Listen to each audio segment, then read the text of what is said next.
بسم اللہ الرحمن الرحیم رب اشرح لی صدری ویسر لی امری واحلل عقدۃ من لسانی یفقہوا قولی اللہم لا سہل الا ما جعلتہ سہلا وانت تجعل الحزن اذا شئت سہلا ربی یسر ولا تؤثر اللہم فقہنا فی الدین اللہم فقہنا فی الدین اللہم انی اسألک علما نافعا ورزقا طیبا وعملا متقبلا آمین یا رب العالمین۔ اللہم انت اجعل القرآن ربیع قلوبنا وجلاء حزننا وذہب ہمنا۔ چلیے شروع کرتے ہیں۔ نصف تک ہو چکا تھا ہمارا پارہ نمبر 7 سورہ انعام آیت نمبر 36 سے۔ بات تو وہی لوگ مانتے ہیں جو دل کے کانوں سے سنیں۔ اب یہاں پر دیکھیے قرآن کو کیسے سننا ہے؟ دل کے کانوں سے۔ دل کے کان کیسے ہوتے ہیں؟ یعنی کہ ایک تو ہوتا ہے کہ آپ سن رہے ہیں فار گرانٹیڈ لے رہے ہیں۔ اب ایک بچہ ہے آپ کے سامنے بیٹھا ہے، آپ اس کو کہہ رہے ہیں بیٹا پانی لے کے آؤ پانی لے کے آؤ، وہ بیٹھا ہے سن رہا ہے سن رہا ہے سن رہا ہے، کوئی اثر ہی نہیں ہے اس کے اوپر۔ آپ اس کو کہہ رہے ہیں یہ نہ کرو یہ نہ کرو یہ کرو یہ نہ کرو یہ، لیکن اب وہ کوئی اثر ہی نہیں لے رہا ہے۔ تو یہاں کیسی بات ہو رہی ہے کہ اس نے سنا نہیں ہے، اس کے دل تک وہ بات نہیں پہنچی۔ تو قرآن بھی دیکھیے کہ بہت سارے لوگ سنتے ہیں، بہت سارے لوگ پڑھتے ہیں، جیسے کہ ہمارا بھی وہی حال تھا، ہم بھی اسی لسٹ میں تھے۔ الحمدللہ ثم الحمدللہ، اللہ تعالیٰ نے ہم پر فضل کیا، رحمت کی کہ اب ہم بھی دل کے کانوں سے سننے لگے ہیں۔ آپ اس بات کو محسوس کر رہے ہوں گے کہ جیسے پہلے ہمارا پڑھنے کا اور سننے کا طریقہ کیسا تھا اور اب ہمارا پڑھنے کا اور سننے کا طریقہ کیسا ہے۔ تو آپ کو یہ بات ریئلائز ہو رہی ہوگی کہ اب ہم جب سن رہے ہیں تو یہ دل کے کانوں سے سن رہے ہیں، یعنی کہ ہر چیز ہمارے دل پر اثر کر رہی ہے، ہارٹ ٹچنگ ہو رہی ہے کہ اب ہمیں ڈر بھی لگ رہا ہے، کبھی رونا بھی آ رہا ہے، کبھی گوز بمز بھی آ رہے ہیں، کبھی خوف بھی آ رہا ہے، کبھی خوشیاں بھی محسوس کر رہے ہیں ہم، جنت کی باتیں جب ہم سن رہے ہیں تو خوشیاں بھی محسوس کر رہے ہیں۔ تو یہ کیا ہے؟ ہم دل کے کانوں سے سن رہے ہیں۔ اور پہلے ہم کیسے سنتے تھے؟ ہم پڑھ رہے ہیں پڑھ رہے ہیں پڑھ رہے ہیں، ایک قرآن ختم ہو گیا، ایک پارہ آج 20 منٹ میں 15 منٹ میں ایک پارہ ہو گیا، لیکن ایک بھی بات ہمارے دل تک نہیں اثر کری۔ تو یہ کیا تھا؟ وہ دل سے نہیں ہم سن رہے تھے نا۔ تو یہاں پر بتایا جا رہا ہے کہ یہ جو عقل والے ہیں تو وہ کیا کرتے ہیں؟ دل کے کانوں سے سنتے ہیں۔ تو آج ہر انسان یہاں بیٹھے بیٹھے، ہر بہن ہماری ہر یہاں بیٹھے بیٹھے چیک کرے کہ اب کہیں اب تو وہ بات میرے اندر نہیں ہے پہلے جیسی تھی، تو ہمیں تو اب وہ بات نکالنی ہے، اب ہمیں سمجھ آ رہی ہے، اب ہم میچور ہو رہے ہیں، اب میچور ہوئے ہیں ہم۔ قرآن کے بارے میں دیکھا جائے اگر تو سچ اگر پوچھا جائے تو اب ہم میچور ہوئے ہیں۔ تو یہاں پر کہ اب ہم نے ہر وقت یہ سوچنا ہے کہ کیا میں دل کے کانوں سے سن رہی ہوں؟ اور پھر اللہ تعالیٰ نیکسٹ کیا مثال دے رہے ہیں؟ مردے تو اللہ انہیں روز قیامت زندہ کرے گا، پھر وہ اسی کے حضور واپس لائے جائیں گے۔ وہ کہتے ہیں کہ ہم پر ہمارے رب کی طرف سے کوئی معجزہ کیوں نہیں اتارا گیا؟ یہ جیسے کہ ہم نے پیچھے بھی بار بار پڑھا کہ یہ لوگ ہدایت تو قبول نہیں کرتے تھے، جن لوگوں کو ہدایت مطلوب ہوتی تھی وہ تو باتوں کو غور سے سن لیتے تھے۔ اب یہ دیکھیں کہ یہاں پر جتنی بہنیں بیٹھی ہیں جو چاہتی ہیں کہ ہم سیکھیں سمجھیں، تو وہ کیا کر رہے ہیں؟ نوٹ بھی کر رہے ہیں، لکھ بھی رہے ہیں، غور سے سن بھی رہے ہیں، پھر دوبارہ بھی سن رہے ہیں ویڈیو ڈالنے کے بعد، پھر ان کو اور سمجھ بھی رہا ہے، پھر 2-3 طرف سے اس کے نوٹس بھی بنائے جا رہے ہیں۔ تو یہ کیا ہے؟ ہدایت ان کو مطلوب ہے۔ اب آپ دیکھیے کہ اگر کسی کے پاس عقل ہے اور ہدایت نہیں ہے تو عقل کا استعمال وہ کہاں کرے گا؟ دنیا کے کاموں میں کرے گا۔ وہ ایک ٹاپر بن جائے گا، 10th میں ٹاپر، 12th میں ٹاپر، MBBS میں ٹاپر، وہاں پر دیکھیے کہ وہ اس کو جاب اچھی مل گئی، اتنا کلیور ہے کہ اس کو ہر دنیا کے ہر میدان میں اس کو کامیابی مل رہی ہے، لیکن ہدایت نہیں ملی اس کو اللہ کی طرف آنے کی۔ تو اس کو ٹائم ہی نہیں ہے کہ وہ سوچ ہی نہیں سکتا کہ میں اس طرف بھی جاؤں، کہ میں اس طرف کے لیے ایک ٹائم نکالوں، کہ میں 1 گھنٹہ یا 2 گھنٹے اللہ کی عبادت کے لیے یا قرآن کو سمجھ لے کے نکالوں۔ تو ہدایت تو اس کو نہیں تھی نا۔ اسی طریقے سے دولت اگر کسی کے پاس ہے، دولت تو ہے لیکن ہدایت نہیں ہے، تو وہ دولت کو کہاں خرچ کرے گا؟ تو ہدایت کا ہونا بہت ضروری ہے۔ تو یہاں پر بھی جس کو ہدایت ہے وہی مانیں گے، وہی سنیں گے، وہی دل کے کانوں سے سنیں گے، وہی عمل کریں گے۔ اگر دولت ہے اور ہدایت نہیں ہے تو دولت کو انسان کہاں استعمال کرے گا؟ 2 ایگزامپلز آپ کے سامنے آئیں گے۔ ایک انسان ہے انجوائے کر رہا ہے، پیسہ ملا ہے، اللہ تعالیٰ نے مجھے اتنا پیسہ دیا ہے، میں انجوائے کیوں نہ کروں؟ موویز دیکھ رہے ہیں، گھومنے جا رہے ہیں، نماز قضا ہو رہی ہے، اس کا کوئی فرق نہیں پڑ رہا، ہر چیز انجوائے کی، ہر چیز برانڈس کے کپڑے پہن رہے ہیں، بے انتہا خرچ ہو رہا ہے، فضول خرچی ہو رہی ہے، کھا رہے ہیں آدھا پھینک رہے ہیں، دولت بے انتہا اللہ تعالیٰ نے دولت دی، لیکن ہدایت نہیں ہے۔ تو پھر ایسی دولت کا کیا فائدہ؟ یہ دولت تو ان کے لیے آزمائش بن گئی۔ لیکن ایک انسان ہے، اس کو دولت بھی ملی اور ہدایت بھی ملی ساتھ ساتھ، تو وہ کیا کر رہا ہے؟ اللہ کی راہ میں خرچ کر رہا ہے، غریبوں پر خرچ کر رہا ہے، اپنے آپ پر بھی خرچ کر رہا ہے، تو سوچ سمجھ کر خرچ کر رہا ہے کہ مجھے حساب دینا پڑے گا۔ تو ہدایت کا مل جانا ایک بہت بڑی سمجھ لیجئے کہ گاڈ گفٹ ہے، کہ جس کو مل گئی ہدایت تو وہ سمجھ لو کہ وہ کامیاب ہو گیا، فلاح پا گیا وہ۔ تو الحمدللہ ثم الحمدللہ، آپ لوگ جب یہاں پر آ کے بیٹھے ہیں تو اللہ تعالیٰ نے آپ کو ہدایت دے دی کہ قرآن کو سیکھو، سمجھو۔ کہیں نہ کہیں آپ کے دلوں میں خواہش پیدا ہوئی اور آپ کے لیے اللہ تعالیٰ نے یہ راستہ آسان کر دیا۔ تو خوش بھی ہو جائیے، ھذا من فضل ربی، کہ اللہ کا فضل ہے یہ ہمارے اوپر، کہ اللہ نے ہم کو اس نعمت سے نواز دیا، الحمدللہ، کہ اب ہم بھی دل کے کانوں سے سننے لگے ہیں۔ اور پھر بعد میں ساروں کو تو اللہ کے پاس لوٹ کر جانا ہی ہے۔ پھر ہم پر اب یہ انہوں نے کہا کہ ہم پر کوئی معجزہ کیوں نہیں اتارتے؟ آپ انہیں کہیے معجزہ اتارنے پر تو اللہ ہی قادر ہے، لیکن بات یہ ہے کہ ان میں سے اکثر نادان ہیں۔ زمین میں جتنے بھی چلنے پھرنے والے جانور اور جتنے بھی اپنے بازوؤں سے اڑنے والے پرندے ہیں، وہ سب تمہاری ہی طرح کے الگ الگ قسم ہیں۔ ہم نے ان کی بھی تقدیر لکھنے میں کوئی کسر نہیں چھوڑی۔ پھر یہ سب اپنے رب کے حضور اکٹھے کیے جائیں گے، یعنی کہ دیکھیے کہ سارے جاندار ہے، چاہے وہ باریک باریک کیڑے مکوڑے کیوں نہ ہو، چرند پرند کیوں نہ ہو، تو یہاں پر دیکھیے کہ ان کی طرف بھی کچھ نہ کچھ وحی کی جاتی ہے، ان کے دلوں میں بھی کوئی بات وحی کی جاتی ہے، یہ بھی اسی طریقے سے اللہ کے فرما بردار ہوتے ہیں، ان کو بھی کچھ نہ کچھ، سب جانداروں کو کچھ نہ کچھ علم سکھایا گیا ہے۔ ہم دیکھتے ہیں کہ کوئی اینیملز کیسے سکھائے ہوئے ہوتے ہیں، کوئی پرندے کیسے یعنی کہ بات سنتے ہیں، سمجھتے ہیں۔ تو یہ ساری چیزیں اللہ تعالیٰ نے پہلے سے مطلب جانوروں کے لیے بھی اللہ تعالیٰ نے یہ ساری چیزیں بنائی۔ تو یہاں پر ان کے لیے دیکھیے کہ اللہ تعالیٰ نے بتا دیا، اب جیسے کہ شہد کی مکھیاں ہیں، ان کو کیا سکھایا اللہ تعالیٰ نے، کیا وحی کی ان کو، کہ ان کو وحی کے ذریعے یہ سکھا دیا کہ وہ ایک گھر تیار کریں جس میں پھولوں کا رس لا کر چوس کر شہد بنائیں۔ اسی طریقے سے ہر کوئی نہ کوئی انسیکٹ ہو یا جانور ہو، یا ان کو پھر یہ سکھا دیا گیا کہ انہیں کیا کرنا ہے، ان کی زندگی میں ان کا کیا کام ہے۔ اور پھر بعد میں یہ سارے کے سارے ہمارے ہی پاس اکٹھا ہوں گے، اور ان کو سب کا پھر حشر بھی ہوگا، کہ جیسے کہ ہمارا حشر ہوگا تو ان کا بھی حساب کتاب ہوگا۔ اور پھر بعد میں ان کے بارے میں آتا ہے کہ جانوروں کا حشر جو ہے، اذا الوحوش حشرت، ہم آگے پڑھیں گے کہ جب ان کا بھی حساب کتاب ہوگا، جانور کا بھی قیامت کے دن حشر ہوگا، پھر ان کا بھی محاسبہ ہوگا، ان کا بھی جو کسی جانور نے کسی جانور کے اوپر اگر سے بدلہ لینا ہو تو ان کا بدلہ دلایا جائے گا، کسی نے زیادتی کی ہے ایک جانور نے دوسری جانور پر تو ان کو اس کا بدلہ دیا جائے گا، کیونکہ ان کو بھی اتنی عقل بخشی گئی تھی نا کہ دیکھیں اننیسیسری کوئی اگر سینگ والی بکری بنا سینگ والی بکری کو سینگ مار دیتی ہے تو اس کو اس کا حساب دینا پڑے گا۔ پھر اس کے بعد قیامت کے دن پھر ان سب کو مٹی بنا دیا جائے گا۔ یہ سب اپنے رب کے حضور اکٹھے کیے جائیں گے، اور جن لوگوں نے ہماری آیتوں کو جھٹلایا وہ بہرے اور گونگے ہیں، جو اندھیروں میں ہیں کہ حق کو دیکھ ہی نہیں سکتے۔ اللہ جسے چاہے اسے گمراہ کرتا ہے، اور اگر تمہیں اللہ کا عذاب آ جائے یا قیامت کی گھڑی آ پہنچے تو اس وقت تم اللہ کے سوا کسی دوسرے کو پکارو گے۔ اب دیکھیے کہ ہر ایک کے پاس علم آ گیا، یعنی کہ ہمارے پاس قرآن آ گیا، نبی آ گیا، اس کے باوجود بھی کیا ہو رہا ہے کہ کئی چیزوں میں ہم اندھے اور بہرے بنے ہوئے ہیں۔ بہت سارے ہمارے آس پاس کے لوگ آپ دیکھیں گے کہ اتنی اندھا دھند گناہ کے کام کر رہے ہیں، تو اس کا کیا مطلب ہے؟ کیا ان کے پاس قرآن نہیں ہے؟ کیا ان کے پاس نبی کی باتیں نہیں آئی؟ تو حالانکہ وہ مسلمان ہیں، مسلمان گھروں میں پیدا ہوئے ہیں، ہمارے آس پاس کئی ہم ایسے لوگ دیکھتے ہیں جو کبھی نماز نہیں پڑھتے، جو کبھی روزے نہیں رکھتے، جو بالکل ایسے گزارتے ہیں جیسے نان مسلمز کی طرح ان کی زندگیاں ہیں۔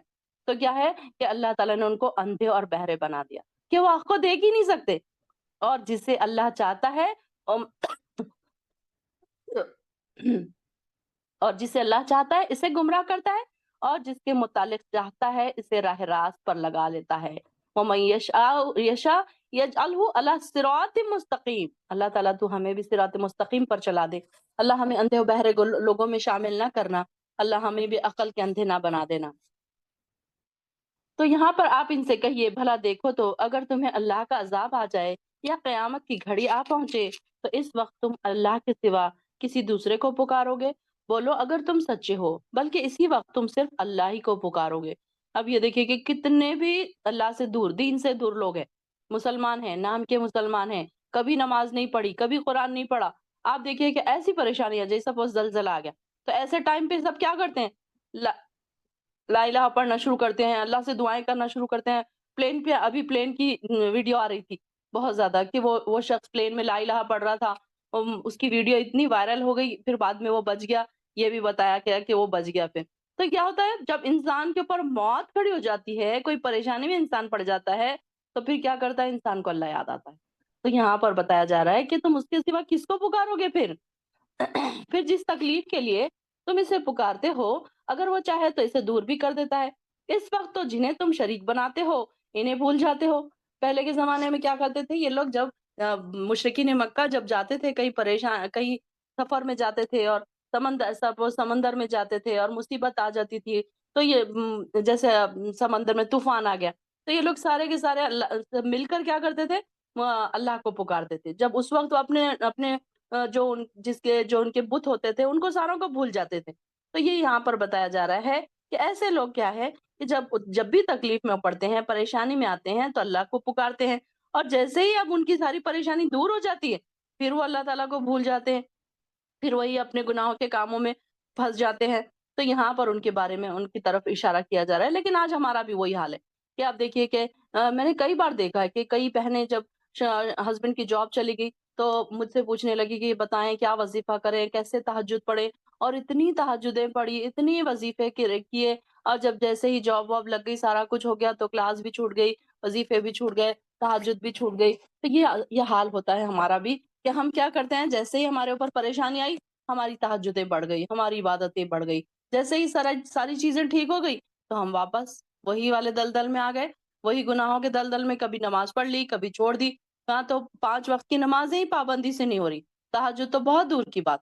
تو یہاں پر ایک انسان کو میانہ رو ہونا چاہیے کہ ایک چیز اگر شروع کی تو یہ نہیں ہے کہ اب آپ خوشحالی کی زندگی میں آ گئے تو وہ ساری چیزیں چھوڑ بیٹھے، بلکہ ان کی مثال کیسی ان لوگوں کی طرح ہے جو شریک کرتے تھے اللہ کے ساتھ، اور جب اب آپ سے پہلے بہت سی قوموں کی طرف رسول بھیجے جا چکے ہیں، جب لوگوں نے نافرمانی کی تو ہم نے انہیں سختی اور تکلیف میں مبتلا کر دیا تاکہ وہ عاجزی سے دعا کریں، تضرعوا، گڑ گڑائیں وہ۔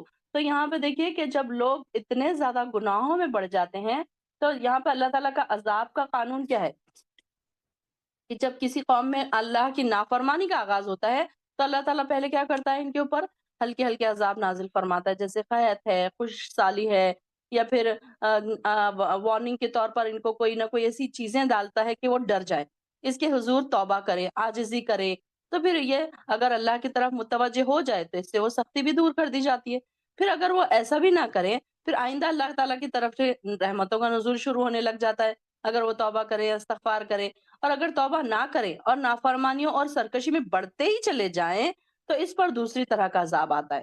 پھر وہ ایک تو یہ عذاب اس طریقے سے بھی ہو سکتا ہے کہ عیش و عشرت بہت زیادہ مل جائے کسی انسان کو کہ جس میں وہ لوگ مگن ہی ہو جائیں اور اللہ کو ہمیشہ کے لیے بھول جائے، یہ بھی عذاب کی شکل ہے، سمجھ لیجئے۔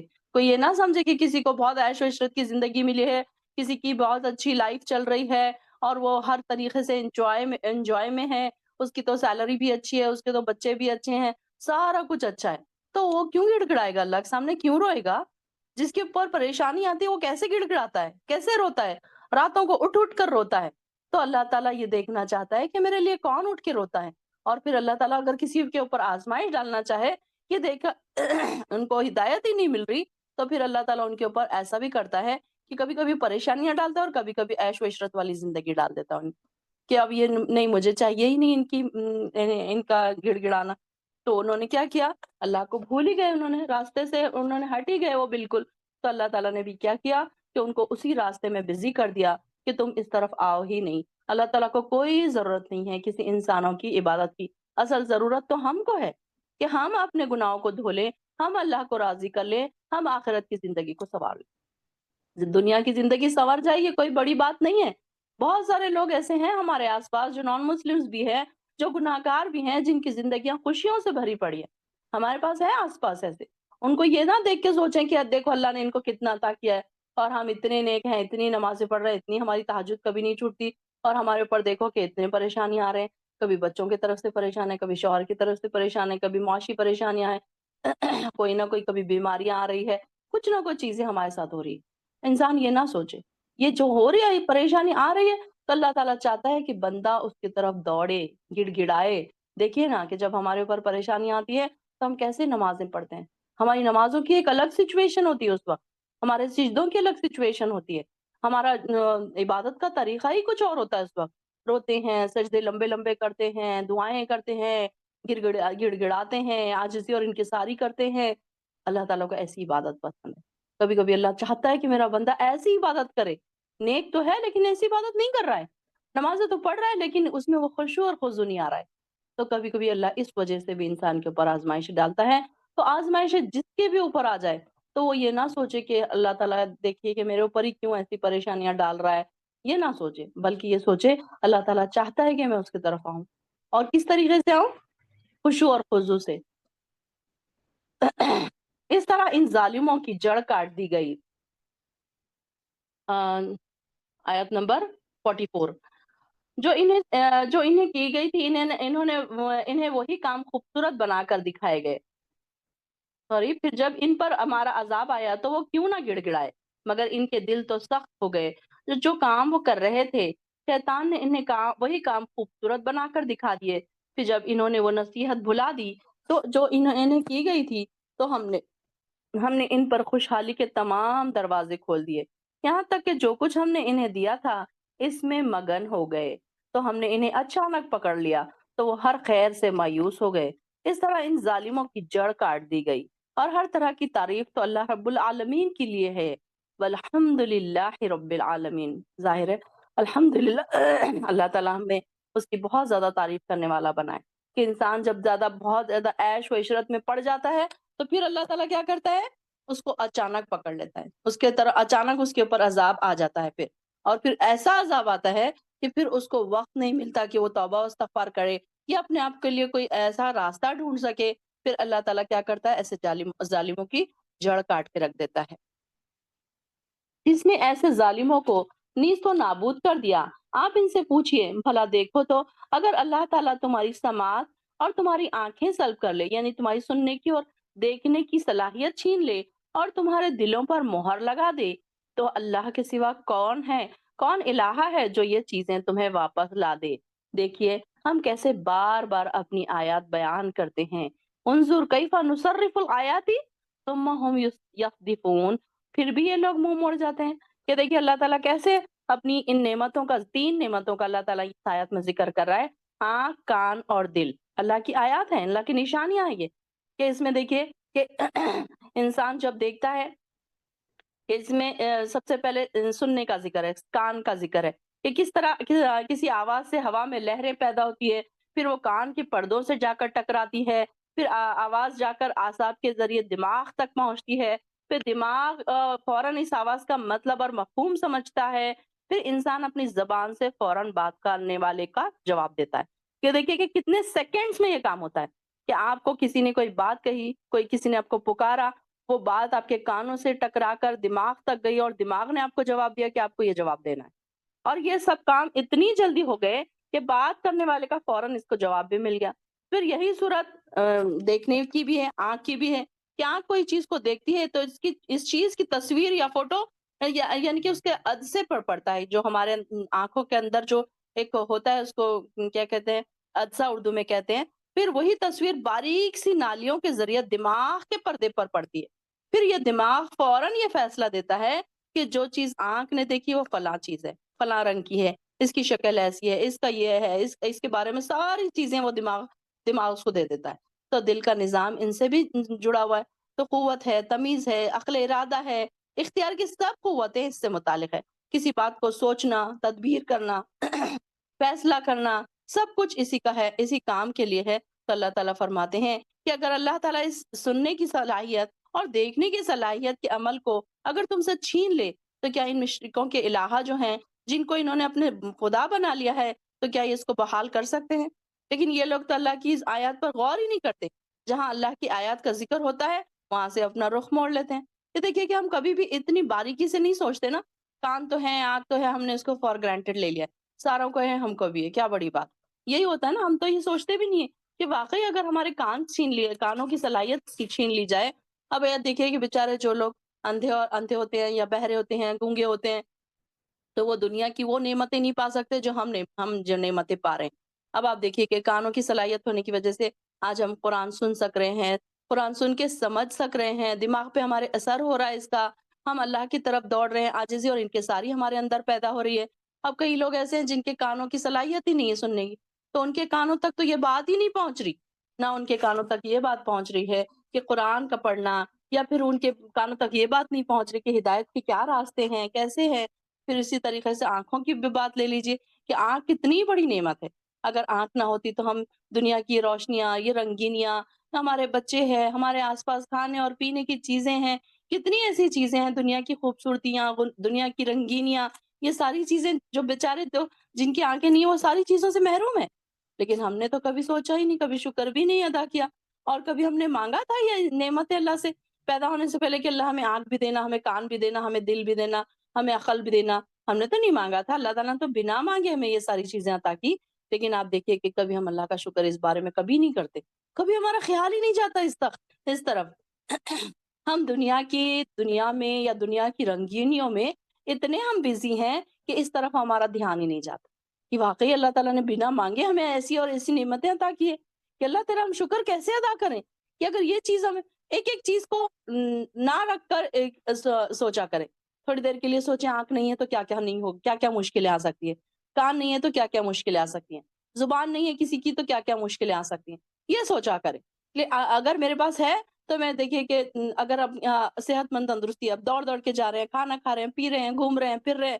اگر انسان جس کے پیر نہیں ہے وہ بیٹھا ہے لاچار مجبور، کوئی اس کو لا کے کھلا دے، کوئی اس کو لا کے پلا دے، مجبور ہے، بچے کریں تو کریں، نہ کریں تو نہ کریں۔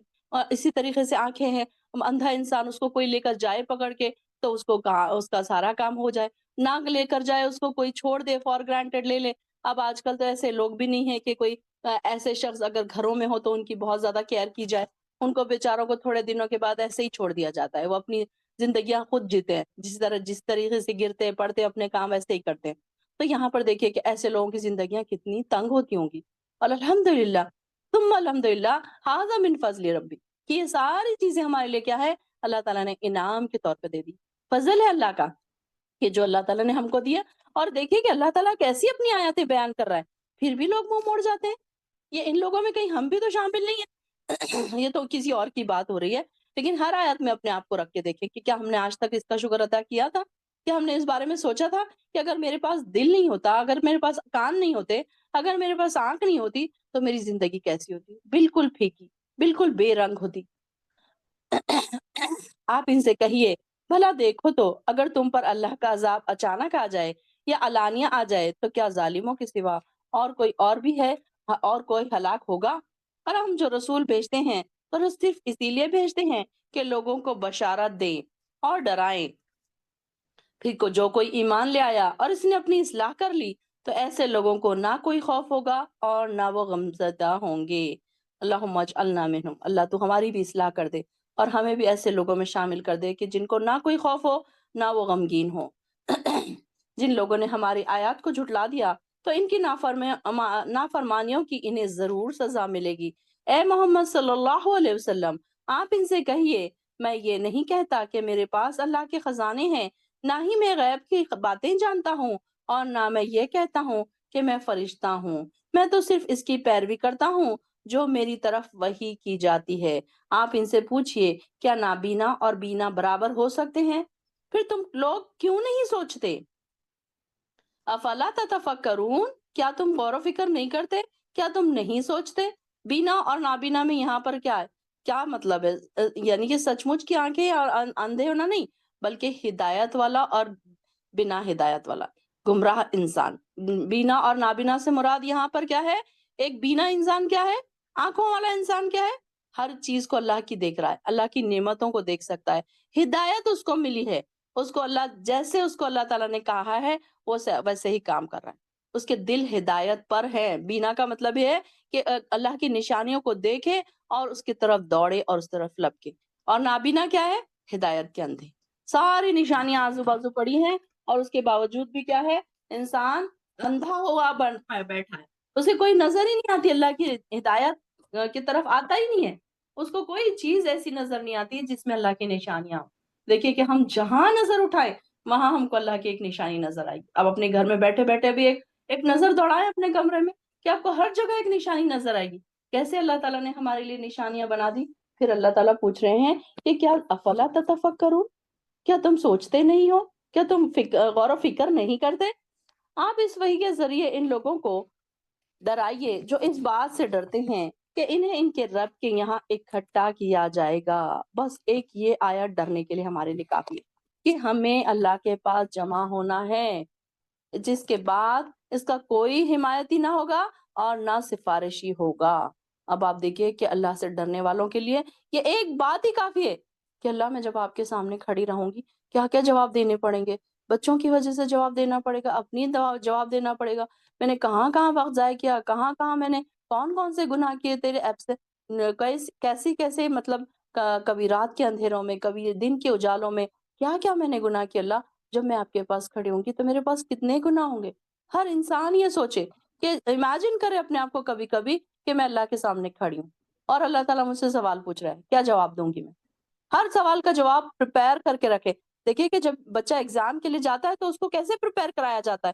5 سال کے پرانے پیپرز اس کو پریپئر کرائے جاتے ہیں، اس میں سے بھی پڑھ لو، یہ گائیڈ میں سے بھی پڑھ لو، یہ نوٹس میں سے بھی پڑھ لو۔ اور ہم اللہ کے پاس جانے والے، ہم نے اپنی کوئی تیاری نہیں کی، کوئی کوشچن آنسرز نہیں پریپئر کیے کہ اگر یہ سوال اللہ پوچھے گا تو ہم اس کا کیا جواب دیں گے، اگر یہ سوال اللہ تعالیٰ پوچھ لے تو ہم اس کے بارے میں کیا جواب دیں گے۔ ہمارے بچوں کے بارے میں ہم سے سوال ہوگا، ہمارے گھر کے بارے میں ہم سے سوال ہوگا، ہماری صحت کے بارے میں ہم سے سوال ہوگا، ہماری نمازوں کے بارے میں ہم سے سوال ہوگا، ہمارے رشتہ داروں کے حقوق العباد کے بارے میں ہم سے سوال ہوگا۔ کیا جواب دیں گے ہم؟ بہت ڈرانے والی آیت ہے میری بہنوں۔ اس آیت پر رک کر اپنے آپ کا یہاں پہ چیک کریے کہ کیا میں اس دن کھڑی ہو پاؤں گی اللہ کے سامنے؟ کیا میں جواب دے پاؤں گی؟ کیا میری ہیں عبادتیں ایسی کہ میں اللہ کے سامنے کامیاب ہو جاؤں گی؟ اللہ تعالیٰ مجھ سے خوش ہو جائے گا، اللہ تعالیٰ مجھ سے راضی ہو جائے گا؟ اور اب تک اگر یہ سوال کے بارے میں نہیں سوچا ہے، اب سوچیں، پریپئر کریں، تیار کریں اپنے آپ کو، اس سوال کے لیے تیار کریں۔ صرف کھانا پینا جابس یہ ہی زندگی نہیں ہے، آخرت کی بھی تیاری کریں ساتھ ساتھ۔ یہ ایک آیت ہمارے لیے ڈرانے کے لیے کافی ہے، بہت زیادہ چیزیں نہیں، بہت مشکل ہے، اتنی ساری چیزیں پڑھیں سمجھیں، ایک چھوٹی سی آیت دیکھیں ہر عام و خاص کو ڈرانے کے لیے کافی ہے۔ ایک کوئی ان پڑھ انسان کے سامنے بھی اگر آپ یہ آیت پڑھا سنا دیں نا تو اس کے بھی دل ایک دم پریشان ہو جائیں کہ کیا ہوگا ہمارا اس وقت۔ کہ سوچے تو صحیح کہ جب ہم کو قبر میں ڈال کر ڈالا جائے گا اور سب لوگ چلے جائیں گے، ہمارے اپنے، ہمارے جن کو ہم بہت زیادہ اپنے بہت زیادہ کلوز ون سمجھتے تھے، ہمارے بچے جن کے لیے ہم نے دن اور رات ایک کر دیا، اور ہم نے ان کے لیے کہاں کہاں سے پیسہ اکٹھا کیا کہ ان کی خوشیاں ان کو لا کر دیں، وہ بچے آپ کو چھوڑ کے جا رہے ہیں۔ آپ نے کیا سوچا کہ کیا وہ آپ کو چھوڑ کے نہیں جائیں گے؟ وہ سارے آپ کو چھوڑ کر چلے جائیں گے۔ سوچے اس وقت کہ ہم کیا جواب دیں گے اللہ تعالیٰ کو۔ ایک آیت پورے قرآن کو سمجھنے کے لیے چھوڑ دیجئے، صرف ایک آیت انسان کو ڈرانے کے لیے کافی ہے۔ ہر آیت دیکھیے کہ کیسے ہمارے دلوں کو ٹھوکے دے رہی ہے، کھٹکھٹا رہی ہے دلوں کے دروازوں کو، بند دروازوں کو کھٹکھٹا رہی ہے کہ اب تو آ جاؤ اس طرف۔ اب تک تو تم نے بہت غفلت کی زندگی گزار دی، نیند میں تھے نا ہم تو اب تو ہم جاگے ہیں، اب تو ہمیں سمجھ آئی ہے قرآن کی، اب ہم پڑھنے لگے ہیں، اب ہم سمجھنے لگے ہیں۔ دنیا میں ہم کتنے بزی تھے، سوچے تو صحیح، کہاں ہم نے اپنا وقت ضائع کر دیا؟ 40 سال کی عمر، 30 سال کی عمر، 50 سال کی عمر کہاں ہم نے گزار دی؟ کہاں ہم نے ختم کر دی اپنی اتنی زیادہ لمبی زندگی؟ اور دیکھیے کہ وہاں کوئی حمایتی نہیں ہوگا، کوئی سفارش نہیں ہوگا۔ اس طرح کہ اللہ تعالیٰ کیا چاہ رہا ہے کہ یہ ساری چیزیں اگر میں بتاؤں لعلہم یتقون، شاید کہ وہ متقی بن جائے، شاید کہ وہ پرہیزگار بن جائے۔ ہو سکتا ہے کہ یہ آیت ہی ان کے دلوں پر اتنا اثر کر لے، ہو سکتا ہے، پاسبلٹیز ہے کہ یہاں بیٹھی تمام خواتین کے اوپر یہ آیت اتنا اثر کر لے کہ کل سے ان کی زندگی دوسری ہو، آج تک جو تھی نا وہ بالکل نہ ہو، کل سے بالکل دوسری ہو، متقیوں والی زندگی ہو، تقوی والی زندگی ہو، ایمان کا لیول بڑھ جانے والی زندگی ہو۔ کیا ایسا ہے؟ ایسا ہوگا؟ اپنے آپ سے ضرور سوال کریں کہ کل سے میری زندگی کیسی ہوگی؟ یہ آیت سننے کے بعد انسان ڈر جائے، خوف زدہ ہو جائے کہ جب میں اللہ کے پاس جاؤں گی تو میں کیسے جواب دوں گی؟ اپنی زندگی میں نے کہاں صرف کی؟ کیا میں اپنے ٹائم ویسٹ کرتی تھی؟ کیا میں بیکار چیزوں میں اپنے آپ کو بزی کر کے رکھا ہوا تھا میں نے؟ یہاں پر یہ ساری چیزوں کا جواب دینا پڑے گا، اپنی اولادوں کی طرف سے جواب دینا پڑے گا، اپنے شوہر کے، اپنے بہن بھائیوں کے، اپنے گھر کے، اپنے کچن میں جو ہم ویسٹ کر رہے ہیں، پانی ہے، کھانا ہے، جو بھی چیزیں، اس کی لسٹ بہت بڑی ہے، اس کی لسٹ کے پیچھے ابھی ہم نہیں جا سکتے، لیکن یہ دیکھیں کہ ہر سوال کا جواب ہم کو دینا ہے۔ ہر انسان چاہتا ہے کہ کوئی وہ جب ایگزام دے رہا ہے نا تو وہ چاہتا ہے کہ وہ ٹاپ کرے۔ کیا ہم نے اس ایگزام میں ٹاپ نہیں کرنا ہے؟ اللہ کی رضا کے خاطر ہم نے کیا کیا کام کیے، وہی ٹاپ کرنے والے کام ہیں۔ تو یہاں پر اپنے آپ کو چیک کریے، اپنے آپ کو سدھاریے۔ اب تک ہم جو اندھیروں میں زندگی گزارے تھے، اب تک جو ہمارے پاس ہدایت نہیں تھی، اب ہماری آنکھیں کھلی ہیں۔ اب ہم نے اپنی زندگیوں کو چینج کر دینا ہے۔ آج کے بعد دوسرا دن جو ہوگا نا، اس سے زیادہ ایمان کا لیول ہوگا، اس کے بعد جو دن ہوگا اس سے ہائی لیول کا ایمان ہوگا آپ کا۔ ایسا ہونا چاہیے۔ آج ایمان آپ کا 10 ہے تو کل 20 ہونا چاہیے، پرسوں 30 ہونا چاہیے۔ ایمان کا لیول ایسے بڑھنا چاہیے، یا پھر ایسے ایک دم ہائی لیول کا ایمان ہو جانا چاہیے ہمارا۔ اس قرآن کو پڑھتے پڑھتے اینڈ ہوتے ہوتے ہمارے ایمان کے لیول ایک دم ہائی ہو جانے چاہیے، ہمارے تقوی ایک دم بڑھ جانے چاہیے۔ یہ ہونا چاہیے۔ اگر یہ نہیں ہو رہا ہے تو چیک کرنے کی ضرورت ہے کہ ہمارے دلوں میں زنگ لگا ہوا ہے، کوئی بات ہمارے دلوں میں نہیں جا رہی۔ پیچھے ہم نے پڑھا نا کہ انہوں نے کیا کہا کہ ہمارے دل غلافوں میں لپٹے ہوئے، کوئی بات اندر ہی نہیں جا رہی۔ سن رہے ہیں پھر ایز اٹ از، سن رہے ہیں پھر نمازیں چھوڑ رہے ہیں، سن رہے ہیں پھر وہی لڑائی جھگڑے، رشتہ داروں میں نفرتیں، وہی باقی ہیں ساری چیزیں۔ پھر ہمارے اندر چینج کیا ہوا؟ اللہ تعالیٰ ایسی آیتیں بھیج بھیج کر کیا چاہتا ہے؟ لعلہم یتقون۔ اللہ تعالیٰ چاہتا ہے کہ میرے بندے تقوی اختیار کریں، متقی بن جائیں، اور جو لوگ اللہ کی رضا چاہتے ہیں وہ صبح شام اپنے رب کو پکارتے ہیں۔ انہیں اپنے یہاں سے دور نہ کیجیے، ان کے حساب سے آپ کے ذمے کچھ نہیں، اور نہ آپ کے حساب سے کچھ ان کے ذمے ہے۔ اب یہاں پر دیکھیے کہ قریشی سرداروں کا جو ان صحابہ کے یہاں اپنے سے اٹھانے کا جو مطالبہ تھا، یہ جو قریشی سردار جو تھے تو یہ کیا چاہتے تھے کہ آپ کی جب مجلس میں آئیں تو جو آپ کی مجلس میں جو حقیر قسم کے لوگ ہوتے تھے، غریب قسم کے لوگ بہت زیادہ ایمان لائے تھے نا، تو جو قریشی سردار تھے تو وہ بہت کم ایمان لائے تھے۔ اب جو ایمان لائے، اب لانے والے ہیں ایمان، تو وہ کیا چاہتے تھے کہ ہم آپ صلی اللہ علیہ وسلم کی محفل میں آئیں تو ایسے حقیر قسم کے لوگ نہ ہوں، تو پھر ہم نہیں بیٹھیں گے، پھر وہاں پر اگر یہ لوگ بیٹھے ہیں تو ہم نہیں بیٹھیں گے۔ تو آپ صلی اللہ علیہ وسلم کو کہا جا رہا ہے کہ ان کو، ایسے لوگوں کو جو صبح شام اللہ کو پکارتے ہیں، رب کو پکارتے ہیں، انہیں اپنے یہاں سے دور مت کیجیے، چاہے وہ حقیر قسم کے لوگ ہی کیوں نہ ہو، چاہے وہ غریب ہی کیوں نہ ہو۔ ان لوگوں کے لیے، بڑے لوگوں کے لیے ان کو دور مت کیجیے۔ ان کے حساب میں آپ کے لیے کوئی ذمہ داری نہیں، لہٰذا اگر آپ انہیں دور ہٹائیں گے تو بے انصافوں میں شمار ہوں گے۔ اس طرح ہم نے بعض لوگوں کے ذریعے دوسروں کو آزمائش میں مبتلا کر ڈالا، تاکہ وہ انہیں دیکھ کر کہیں کیا ہم میں سے یہی لوگ ہیں جن پر اللہ نے احسان کیا ہے؟ اب یعنی کہ جو قریشی سردار جو تھے تو یہ ان کو ایسے لگتا تھا کہ جو اپنی شرافت اور مالداری پر مغرور تھے اور غریب اور بےکس اور سچے مسلمانوں کو اتنا حقیر سمجھتے تھے کہ ان کے ساتھ مل کر بیٹھنا ان کو گوارا نہیں ہوتا تھا، حالانکہ یہ لوگ انتہائی خلوص کے ساتھ اللہ کی رضا چاہتے تھے۔ تو یہ ان کے اوپر مذاق اڑاتے تھے۔ کیا ہم لوگوں میں سے اللہ کو ایسے ہی لوگ ملے تھے کہ جن کو اللہ تعالیٰ نے چنا ہے؟ ان کا مذاق اڑاتے تھے، ان کا یعنی کہ جو غریب لوگ ہیں ان کا مذاق اڑایا جاتا تھا کہ اللہ کو کیا یہی لوگ ملے اتنے زیادہ اپنے انعام ان کے اوپر برسانے کے لیے، اور ان کو حقارت کی نظر سے دیکھتے تھے۔ تو ان کے لیے کہا جا رہا ہے کہ یہ لوگ ایسے ہیں، کیا ہم میں سے یہی لوگ ہیں جن پر اللہ نے احسان کیا؟ دیکھو، کیا اللہ تعالیٰ اپنے شکر گزار بندوں کو ان سے زیادہ نہیں جانتا؟ یعنی کہ اللہ تعالیٰ کو پتا ہے کہ کون میرے شکر گزار بندے ہیں۔ اب یہ دیکھیے کہ یہاں پر 111 لوگ بیٹھے ہیں، یہاں پر اللہ تعالیٰ کو پتا ہے کہ کون میرے شکر گزار بندے ہیں، کون میری طرف دوڑ دوڑ کے آنے والے ہیں، کون یہاں سے جانے کے بعد ہدایت قبول کرنے والے ہیں۔ اللہ تعالیٰ کو پتا ہے، آپ کے دلوں کا حل پتا ہے۔ جیسے کہ میں بار بار یہ کہتی ہوں کہ یہاں بیٹھنے والی ہر خاتون کا، ہر لیڈی کا ایمان کا لیول الگ ہے۔ کوئی 100% ہے، کوئی 20 ہے، کوئی 10 ہے، کوئی 50 ہے، کوئی 70 ہے، کوئی 80 ہے۔ ہر بیٹھنے والی خاتون یہ سوچے، ہر بیٹھنے والی سسٹر یہ سوچے کہ میرا ایمان کا لیول یہاں بیٹھنے کے بعد 100% ہو جائے۔ یہ ہمیشہ ہمارا خیال ہونا چاہیے، یہ ہماری ہمیشہ کوشش ہونی چاہیے۔ اور ہماری آیاتوں پر ایمان لاتے ہیں تو آپ انہیں کہیے تم پر سلامتی ہو۔ اور جب آپ کے پاس وہ لوگ آئیں جو ہماری آیاتوں پر ایمان لاتے ہیں تو آپ ان سے کہیے تم پر سلامتی ہو، تمہارے رب نے اپنے اوپر رحمت کو لازم کر لیا ہے کہ تم میں سے کوئی شخص لا علمی سے برا کام کر بیٹھے پھر اس کے بعد وہ توبہ کر لے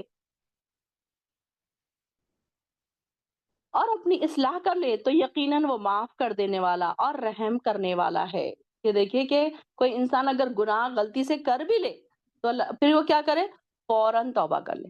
یہ نہیں ہے کہ انسان ہے بھائی، آپ بھی انسان ہیں، میں بھی انسان ہوں، ہم لوگوں سے بھی کوئی نہ کوئی غلطی ہو جاتی ہے، لیکن غلطی جب ہوتی ہے مومن سے تو اس کی کیا کوالٹی ہوتی ہے؟ وہ فوراً توبہ و استغفار کر لیتا، اپنی غلطی کو ریئلائز کرتا ہے۔ اس کے برخلاف آپ دیکھیں گے کہ کئی لوگ ایسے ہوتے ہیں کہ اپنی غلطیوں پر اڑے رہتے ہیں، نہیں کیا ہوا، اتنا سا کیے تو ہم نے کیا ہوا، ایک نماز چھوٹی تو کیا ہوا، ایک روزہ چھوٹا تو کیا ہوا، ہم نے ان کو برا بول دیا تو کیا ہوا، ہم نے ان کو گالی دے دی تو کیا ہوا، وہ ہے ہی اس قابل۔ ایسے ہم بات کرتے ہیں نا، تو گناہوں پر اڑے رہتے ہیں وہ لوگ جو تقوی والے لوگ نہیں ہیں۔ تو وہ کیسے ہیں؟ توبہ بھی نہیں کرتے اور گناہوں پر اڑے رہتے ہیں۔ کیا ہوا، ایک بار ہم نے نہیں کیا تو کیا ہوا، ہزار ہزار بار تو وہ نہیں کرتے ہیں، وہ لوگ تو ایسے ہیں، دیکھو فلاں تو ایسے ہیں، وہ تو ایک بھی نماز نہیں پڑھتے، ہم تو 4 پڑھتے ہیں، ہم تو 3 پڑھتے ہیں، ہم نے 2 چھوڑ دی تو کیا ہوا، ہم نے ایک دن نماز نہیں پڑھی تو کیا ہوا۔ یہ گناہوں پر اڑے ہوئے لوگ ہوتے ہیں۔ اور جو تقوی والے، ایمان والے جو لوگ ہوتے ہیں، غلطی سے بھی ان سے کوئی گناہ ہو جائے فوراً اللہ کے حضور گڑ گڑاتے ہیں، سجدوں میں گر جاتے ہیں، روتے ہیں، گڑ گڑاتے ہیں کہ اللہ ہم سے یہ غلطی ہوئی کیسی۔ ایک نماز اگر کسی ایمان والوں کی قضا ہو جاتی ہے نا تو وہ دن بھر اس بات پر افسوس کرتے ہیں کہ ہائے میری ایک نماز کیسے قضا ہو گئی، یہ میرے ساتھ کیسے ہوا، میں نے کیسے کر لیا یہ گناہ۔ تو روتے ہیں، گڑ گڑاتے ہیں، اتنا زیادہ روتے ہیں کہ اللہ تعالیٰ ان سے خوش ہو جاتا ہے، اللہ تعالیٰ ان سے راضی ہو جاتا ہے۔ تو اللہ تعالیٰ پھر ان کو معاف کرنے والا اور رحم کرنے والا ہے۔ اس طرح ہم اپنے احکام واضح کا طور پر بیان کرتے ہیں، اس لیے بھی کہ مجرموں کی راہ بالکل نمایاں ہو جائے۔ کہ دیکھیے اللہ تعالیٰ کیسے کھول کھول کر ہمارے لیے آیتیں بیان کر رہے ہیں، نشانیاں بیان کر رہے ہیں کہ انسان اس طرف آ جائے، تقوی والا ہو جائے انسان، اس لیے کہ مجرموں کی راہ بالکل نمایاں ہو جائے۔ اور آپ ان سے کہیے، اب اس طریقے سے دیکھیے کہ کیسے توبہ و استغفار کے بارے میں ہم نے دیکھا تھا کہ وہ ایک شخص جو تھا جس نے 99 قتل کیا تھا اور اس کے بعد اس کی توبہ کیسے اللہ تعالیٰ نے قبول کی کہ اس نے گڑ گڑایا نا، وہ اس کی توبہ ایسی قبول ہوئی کہ اس کی تڑپ تھی، توبہ کرنے کی جو تڑپ تھی اس کی، اللہ تعالیٰ نے اس کی توبہ قبول کر لی۔ پھر اسی طریقے سے ایک شخص کے بارے میں آتا ہے کہ ایک شخص تھا، جب وہ مرنے لگا تو اپنے بیٹوں سے پوچھا کہ تمہارا باپ کیسا تھا؟ وہ کہنے لگے ہمارا باپ اچھا تھا۔ باپ نے کہا دیکھو میں نے کوئی نیکی اللہ کے یہاں جمع نہیں کی۔ بھائی انسان کو خود پتا ہوتا ہے کہ میں نے کوئی ایسی بڑی نیکی کی نہیں ہے۔ ہر انسان جو تقوی والا انسان ہے اس کو احساس ہوتا ہے کہ میں نے ایسی کوئی نیکی نہیں کی جو میں اللہ کے حضور پیش کر سکوں۔ تو اب وہ جے کہ مرنے کے ٹائم پہ وہ ڈرا کہ اب میں اللہ کے سامنے جاؤں گا تو میں اللہ کے سامنے کیا نیکیاں پیش کروں گا۔ تو اس نے کیا کہا کہ تم کیا، اپنے بچوں سے اس نے کہا کہ جب میں مر جاؤں تو میری لاش کو جلا دینا، اور جب میں کوئلہ ہو جاؤں تو اس کو باریک پیس کر اس کے ذرات تیز آندھی میں بکھیر دینا۔ اب اس کا ڈر تھا، اللہ کے سامنے اس کو کھڑے نہیں رہنا تھا، تو اس نے اپنی اولاد کو ایسے قسم دے دیا، ایسا عہد لے لیا، اور اس کی اولاد نے پھر ویسے ہی کیا۔ پھر اب جب وہ ایسے کر دیا اس کی اولاد نے، وہ مرے بعد اس کی راکھ کو بکھیر دیا، تو اللہ تعالیٰ نے ایک کن کا کلمہ کہہ کر اس شخص کو پھر دوبارہ اللہ کے حضور کھڑا کیا۔ پھر اللہ تعالیٰ نے پوچھا میرے بندے جو کچھ تو نے کیا ہے کیا بات تھی، کیوں کیا تو نے ایسا؟ تو وہ کہنے لگا یا اللہ صرف تیرے ڈر سے کہ میں تیرے سامنے آؤں گا تو کیا ہوگا۔ چنانچہ اللہ تعالیٰ نے اس کے ڈرنے کے بدلے پر اس کو معاف کر دیا، اس پر رحم فرما دیا کہ اس کا ڈر تھا نا۔ ہمارے پاس تو ڈر بھی نہیں ہے، ہم تو ڈرتے بھی نہیں ہیں، گناہ کرتے جاتے ہیں، ہم ڈرتے بھی نہیں ہیں۔ حقوق العباد ہم سے پورے نہیں ہو رہے، حقوق اللہ ہم سے پورے نہیں ہو رہے، ہم ڈرتے بھی نہیں ہیں۔ ہم بولتے ہیں ہاں کیا ہوا، ایک نہیں کیے تو کیا ہوتا، چلو کچھ نہیں ہوتا، ہم نے 10 تو اچھے کام کیے ہیں نا، ہم 10 تو نیکی کے کام کرتے ہیں نا، ایک اگر ہم سے غلطی ہوگی تو اس میں کیا بری بات ہے۔ اور کبھی کبھی یہ ہوتا ہے کہ ہمارے جو برے کام ہوتے ہیں نا تو شیطان ہم کو وہ برا محسوس ہی نہیں کرواتا، شیطان اس کو اتنا اچھا مزین کر کے بتاتا ہے کہ انسان کبھی اس کو غلط ہی نہیں سمجھتا۔ کہ ہمارے تعلقات، اب دیکھیں کہ اگر ہمارے تعلقات کسی سے خراب ہیں، اپنے بھائی بہنوں سے، اپنے ماں باپ سے، یا اپنے سسرالی رشتہ داروں سے، تو شیطان ہمارے دلوں میں کیسی بات ڈالتا ہے، ہاں کیا ہوا آپ نے نہیں بات کی ان سے، تو وہ تو آپ کو ہمیشہ ایسے کرتے ہیں، تو آپ نے کر لیا تو کون سی بڑی بات ہو گئی، ایسے بات دماغ میں ڈالتا ہے نا شیطان، پھر انسان وہیں اڑا رہتا ہے۔ کہ انسان آگے ہی نہیں بڑھتا. پھر شیطان اس کو، اور جیسے ہی وہ آگے بڑھنے لگتا ہے شیطان اس کو یہ ریئلائز کراتا ہے تم نے تو اتنے بار ان کے ساتھ اچھائی کی تھی، انہوں نے کیا جواب دیا اچھائی کا، انہوں نے تو تمہارے ساتھ برائی کا جواب دیا تھا. پھر انسان اڑ جاتا ہے اپنے گناہوں پر، پھر آگے نہیں بڑھتا. تو اس طریقے سے انسان اپنے گناہوں پر اڑ جاتا ہے. آپ ان سے کہیے آیت نمبر 56 مجھے اس بات سے روک دیا گیا ہے کہ میں ان کی عبادت کروں جنہیں اللہ کے سوا تم پکارتے ہو. آپ ان سے کہیے میں تمہاری خواہشات کی پیروی نہ کروں گا، اور اگر ایسا کروں تب تو میں بہک گیا اور ہدایت یافتہ لوگوں میں سے نہ رہا. آپ ان سے کہیے میں اپنے رب کی طرف سے دلیل، روشن دلیل قرآن پر قائم ہوں جسے تم نے جھٹلا دیا ہے. جس چیز کی تم جلدی کر رہے ہو وہ عذاب کی، وہ میرے پاس نہیں. وہ لوگ کیا کہتے تھے آپ صلی اللہ علیہ وسلم کو کہ اگر تم سچے ہو تو ہم پر عذاب لا کر دکھاؤ. تو آپ صلی اللہ علیہ وسلم نے کہا کہ وہ عذاب میرے پاس نہیں ہے، وہ تو اللہ کے پاس ہے. حکم تو صرف اللہ ہی کا ہے جو حق ہی بیان کرتا ہے اور وہی بہترین فیصلے کرے گا، اور وہی بہترین فیصلہ کرنے والا ہے. آپ ان سے کہیے جس چیز کی تم جلدی مچا رہے ہو اگر وہ میرے اختیار میں ہوتی تو میرے اور تمہارے درمیان کب کا قصہ پاک ہو چکا ہوتا. اللہ تعالیٰ اللہ ظالموں کے متعلق خوب جانتا ہے کہ ان سے کیا معاملہ کرنا ہے. اور غیب کی چابیاں تو اسی کے پاس ہیں جس کے سوا کوئی بھی نہیں اس کے سوا کوئی نہیں جانتا. خشکی اور بری میں بھی جو کچھ ہے وہ اسے جانتا ہے.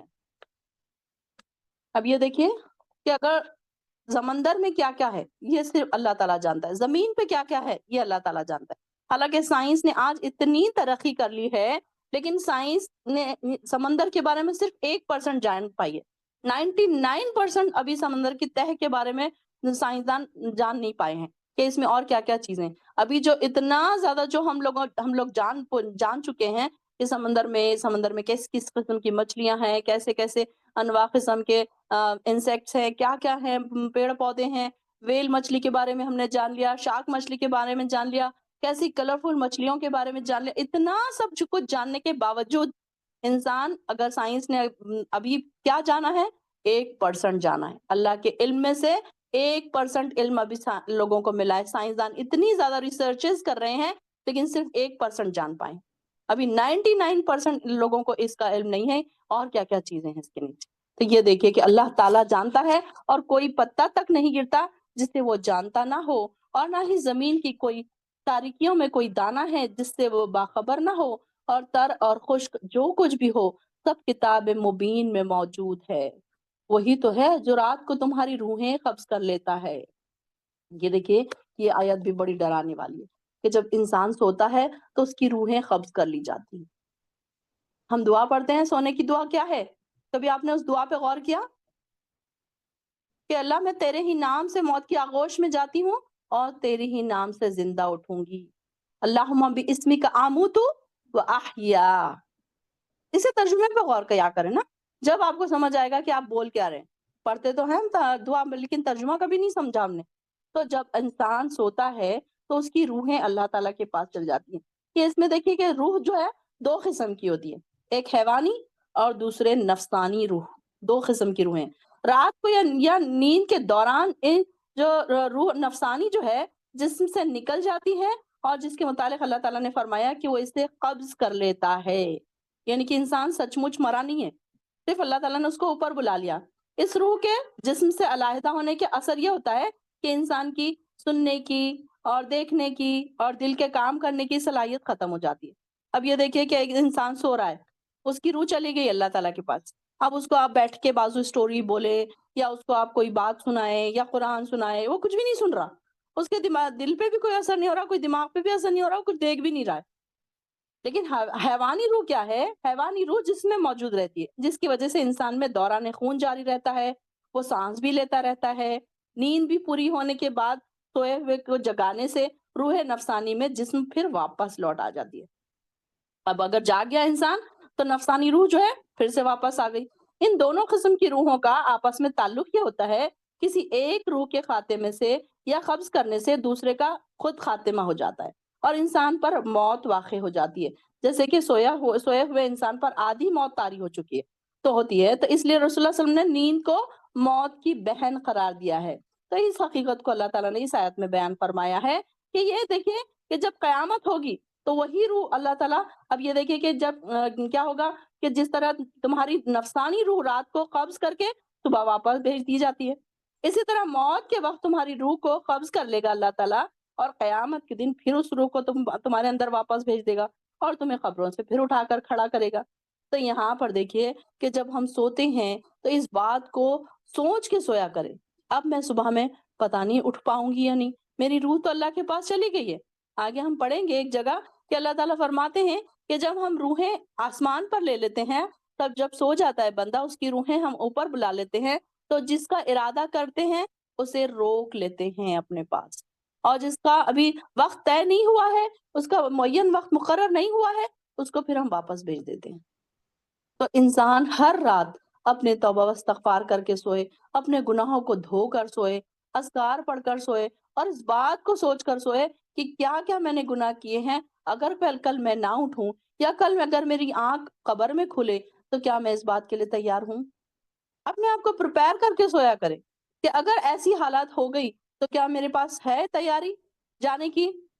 سپوز کہ آپ کا کل اچانک ویزا آ جاتا ہے، آپ کو عمرے کے لیے جانا پڑتا ہے، آپ کا بیگ پیک ہے، آپ کہیں گے کہ ارے یہ مجھے تو پتہ ہی نہیں تھا کہ کل صبح جانا ہے، میں نے تو اپنا بیگ ہی نہیں پیک کیا، میں نے تو ابھی احرام بھی نہیں لایا، میں نے تو میری دوائیں نہیں لائی، میں نے تو یہ چیزیں رکھنی تھی، میری تو وہ چیزیں رکھنی تھی۔ آپ کیا کرتے ہیں؟ پہلے سے تیاری کرتے ہیں، آپ کو کہیں سفر پر جانا ہے، 1 مہینے کے 15 دن کے سفر پر جانا ہوتا ہے، آپ ایک مہینہ پہلے اس کی تیاریاں کرتے ہیں۔ لیکن آپ دیکھیے کہ اللہ کے پاس جانے کے لیے ہماری کوئی تیاری نہیں، جبکہ یہ اچانک ہی ویزا آ جائے گا، اچانک ہی ٹکٹ آ جائے گا، اچانک ہی آپ کو جانا پڑے گا، آپ کو اور مجھے، ہم سب کو اچانک ہی جانا پڑے گا۔ اس کا کوئی پری پلان ٹکٹ نہیں ہوگا کہ پہلے سے آپ کو بتا دیا جائے گا کہ فلاں فلاں وقت آپ کو جانا پڑے گا۔ اور اگر ایسا ہوتا تو وہ بھی کتنا برا ہوتا، سوچے گا بھی۔ اگر کسی کو معلوم ہوتا کہ وہ 30 سال میں مرنے والا ہے، اب وہ 30 سال کے آنے تک تو وہ گھبرا گھبرا کے آدھی ہو جاتی اس کی حالت۔ اگر اس کو جیسے جیسے پتا چلتا ایک دن اس کا موت کا قریب آ رہا ہے، فلاں ڈیٹ پہ وہ مرنے والا ہے، تو اس کی کیا حالت ہوتی، ڈر کے وہ وہیں مر جاتا، وہ آدھا پہلے ہی مر جاتا ہو۔ تو اللہ تعالیٰ نے یہ نہ بتا کے بھی ہم پر ایک رحمت کی کہ انسان ڈر کے نہیں زندگی گزار رہا، ہر دن ڈر کے نہیں گزار رہا۔ اگر انسان کو پتا چل جائے اس کا موت کا دن، تو ہر دن وہ ڈر کے گزارے، جیسے جیسے وہ ایک دن موت کے قریب ہو، گھبراہٹ سے اس کی پریشانی بڑھتی چلی جائے۔ تو یہاں پر دیکھیے اللہ تعالیٰ فرما رہے ہیں کہ دوسرے دن جسم میں روح بھیج کر تمہیں اٹھا کھڑا کرتا ہے تاکہ مقررہ مدت پوری کر دی جائے، پھر اسی کی طرف تمہارا لوٹنا ہے، پھر وہ تمہیں بتا دے گا تم دنیا میں کیا کیا کرتے تھے۔ وہ اپنے بندوں پر پوری قدرت رکھتا ہے اور تم پر نگران فرشتے بھیجتا ہے، حتیٰ کہ جب تم میں سے کسی کو موت آتی ہے تو ہم نے جب انہیں چھوڑا تو ہمارے فرشتے اس کی روح قبض کرتے ہیں، تو وہ اپنے کام میں ذرہ برابر بھی کوتاہی نہیں کرتے۔ اب یہ دیکھیے کہ فرشتے جو نگران فرشتے ہیں ان کے بارے میں بات ہو رہی ہے۔ کون سے ہیں نگران فرشتے؟ جو دن اور رات ہمارے ساتھ لگے ہوئے ہیں، جو ان کی باریاں چینج ہوتی رہتی ہیں کہ آپ صلی اللہ علیہ وسلم نے فرمایا تم میں دن اور رات کے فرشتے ایک دوسرے کے بعد باری باری آتے ہیں۔ عصر اور فجر کی نماز کے وقت جو جمع ہوتے ہیں، پھر وہ فرشتے جو رات کو تمہارے پاس رہے تھے وہ اوپر چلے جاتے ہیں اللہ تعالیٰ کے پاس۔ پھر اللہ تعالیٰ ان سے پوچھتا ہے تم نے میرے بندوں کو کس حال میں چھوڑا تھا؟ اب یہ دیکھیں کہ فرشتے فجر کے وقت اللہ تعالیٰ کے پاس چلے گئے، ہمیں چھوڑ دیا، دوسرے فرشتے آ گئے، دوسروں کی ڈیوٹیاں چینج ہو گئی، دوسرے آ گئے، اب وہ اوپر رات بھر کے ہمارے ساری چیزیں لے کر تو وہ اوپر چڑھ گئے۔ اب وہ چڑھ گئے تو اللہ تعالیٰ نے ان سے پوچھا کس حال میں چھوڑا؟ حالانکہ اللہ تعالیٰ خوب جانتا ہے کہ میرا بندہ کیا کر رہا تھا کیا نہیں، اللہ تعالیٰ کو ضرورت نہیں ہے پوچھنے کی۔ فرشتے عرض کرتے ہیں کہ جب میں نے انہیں چھوڑا وہ نماز پڑھ رہے تھے۔ ظاہر ہے انسان فجر کی نماز پڑھ رہا ہوگا، تہجد پڑھ رہا ہوگا، تو وہ جا کر فرشتے وہی بولیں گے نا۔ اور جب ان کے پاس گئے تو بھی وہ نماز پڑھ رہے تھے۔ عصر میں جب گئے ڈیوٹی چینج کرنے کے لیے تو جب وہ عصر پڑھ رہے تھے، جب وہ چھوڑ کر گئے جب وہ فجر پڑھ رہے تھے۔ تو یہاں پر دیکھیے کہ اللہ تعالیٰ کے فرشتے بھی کیا ہے، کیسے ہیں فرشتے؟ ذرہ برابر بھی وہ اپنی کوتاہی نہیں کرتے۔ اور جب تم میں سے کسی کو موت آتی ہے تو ہمارے فرشتے اس کی روح قبض کر لیتے ہیں۔ یعنی کہ دیکھیے کہ اس میں بھی کہ جب موت کا وقت آتا ہے کہ ایسے بھی فرشتے ہیں اللہ کے خاص کہ جو موت کا وقت آتے ہی پھر اب یہ نہیں ان کو مہلت دی جاتی کہ اچھا تھوڑی دیر رک جاؤ، کہ کھانا کھا لیں، کہ پانی پی لیں، کہ وہ اپنے بچوں کو دیکھ لیں کہ ان کے بچے باہر سے آ رہے ہیں، کہ ان کے شوہر نہیں ہے۔ تو جب جس وقت اللہ تعالیٰ نے ان کی جان نکالنی، جو موت کا وقت معین ہے، اس وقت پھر وہ موت کا فرشتہ ملک الموت ان کی روح قبض کر لیتا ہے، وہ ذرا سی بھی کوتاہی نہیں کرتا۔ پھر ان روحوں کو اللہ تعالیٰ کی طرف لوٹایا جائے گا، اور جو ان کا حقیقی مالک ہے، سن لو، فیصلے کے اختیار تو صرف اللہ کے پاس ہیں، اور اسے حساب لینے میں کچھ دیر نہیں لگتی۔ اور آپ ان سے پوچھئے، زمین پر اور خشکی میں پیش آنے والے خطرات سے تمہیں کون نجات دیتا ہے، جسے تم عاجزی کے ساتھ اور چپ کے پکارتے ہو؟ اگر اس نے ہمیں اس مصیبت سے نجات دے دی تو ہم ضرور اس کے شکر گزار ہوں گے۔ آپ ان سے کہیے، اللہ ہی تمہیں اس مصیبت سے اور ہر سختی سے نجات دیتا ہے، پھر بھی تم اس کے شریک ٹھہراتے ہو۔ آپ ان سے کہیے کہ اللہ اس بات پر قادر ہے کہ تم پر تمہارے اوپر سے کوئی عذاب نازل کرے، یا تمہارے پاؤں کے نیچے سے تم پر کوئی عذاب مسلط کر دے، یا تمہیں فرقے فرقے بنا کر ایک فرقے کو دوسرے سے لڑائی کا مزہ چکھا دے۔ دیکھیے کہ ہم کس طرح مختلف طریقوں سے آیات بیان کرتے ہیں۔ انظر کیف نصرف الآیات لعلہم یفقہون، تاکہ وہ سمجھ جائیں، تاکہ لوگ سمجھ جائیں۔ آپ کی اور آپ کی قوم نے انہیں جھٹلایا آپ کی قوم نے انہیں جھٹلایا کہ تمہیں راہ راست پر لا کے چھوڑوں۔ آپ کی قوم نے اس قرآن کو جھٹلایا، حالانکہ وہ حق ہے۔ آپ ان سے کہیے کہ میں تم پر داروغہ نہیں کہ تمہیں راہ راست پر لا کر چھوڑوں۔ ہر خبر کے ظہور کا ایک وقت مقرر ہے، اور ان قریب آپ کو سب کچھ معلوم ہو جائے گا۔ اور جب آپ ان لوگوں کو دیکھیں جو ہماری آیات میں نکتہ چینیاں کرتے ہیں، تو ان کے پاس بیٹھنے سے اعراض کریں، تاکہ وہ کسی دوسری باتوں میں لگ جائیں، یہاں تک کہ وہ کسی دوسری باتوں میں لگ جائیں۔ اور اگر شیطان آپ کو بھلا دے تو یاد آ جانے کے بعد ظالم لوگوں کے ساتھ مت بیٹھو۔ یہی بات بتائی جا رہی ہے کہ کفار مکہ جو تھے، ایسی مجلسوں میں بیٹھتے تھے نا جہاں پر مذاق اڑایا جاتا تھا مسلمانوں کا، تو ان کو یہ کہا جا رہا ہے کہ ایسی مجلسوں میں مت بیٹھو جہاں پر اللہ کی بات کا مذاق اڑایا جا رہا ہے۔ ان ظالموں کے حساب میں کسی چیز کی ذمہ داری ان لوگوں پر نہیں جو اللہ سے ڈرتے ہیں،